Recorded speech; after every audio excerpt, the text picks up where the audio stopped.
నెల్లూరు జిల్లా ఉదయగిరి నియోజకవర్గంలోని ఉదయగిరి పట్టణంలో ఆసరా చెక్కులు పంపిణీ కార్యక్రమంలో ఉదయగిరి నియోజకవర్గ సమన్వయకర్త మేకపాటి రాజగోపాలరెడ్డి ముఖ్య అతిథిగా హాజరయ్యారు. ఆయనకు వెలుగు సిబ్బంది ఘన స్వాగతం పలికారు. అనంతరం రాజగోపాలరెడ్డి మాట్లాడుతూ ముఖ్యమంత్రి పదవి చేపట్టిన తర్వాత వాగ్దానాలను విస్మరించకుండా అమలు చేసిన ముఖ్యమంత్రి జగన్మోహన్ రెడ్డి అని రాజగోపాలరెడ్డి కొనియాడారు. త్వరలో జరగబోయే అసెంబ్లీ ఎన్నికల్లో మరొకసారి వైఎస్ఆర్ కాంగ్రెస్ పార్టీకి ఓటు వేసి గెలిపించుకోవాల్సిన అవసరం ఎంతైనా ఉందని తెలిపారు.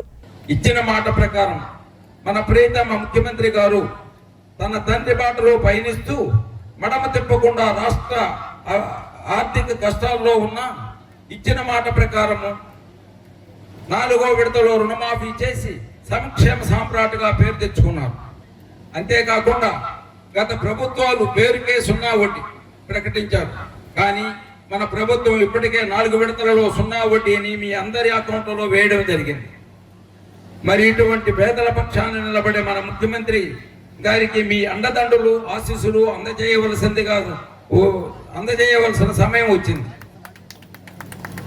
ఈ సమయంలో మీరు మంచి విజ్ఞతతో మన పేద ప్రజల పక్షాన నిలబడే మన ముఖ్యమంత్రి గారిని మరలా ముఖ్యమంత్రిగా గెలిపించుకుంటే ఈ పథకాలన్నీ మీకు సక్రమంగా అందుతాయి.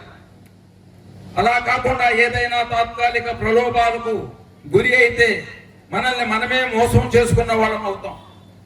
అంతేకాకుండా విద్య ద్వారా కుటుంబం అభివృద్ధి చెందుతుంది అనే మాటను నమ్మి మన ప్రియతమ ముఖ్యమంత్రి గారు ఒకప్పుడు పెద్ద పెద్ద ఉద్యోగస్తుల పిల్లలు, వ్యాపారస్తుల పిల్లలు చదివే ఇంగ్లీష్ మీడియాలను పేద ప్రజలకు అందుబాటులోకి తెచ్చి పేద ప్రజల పిల్లలు కూడా ఈ ఆధునిక ప్రపంచంలో పోటీ పడేలా చేస్తున్నారు.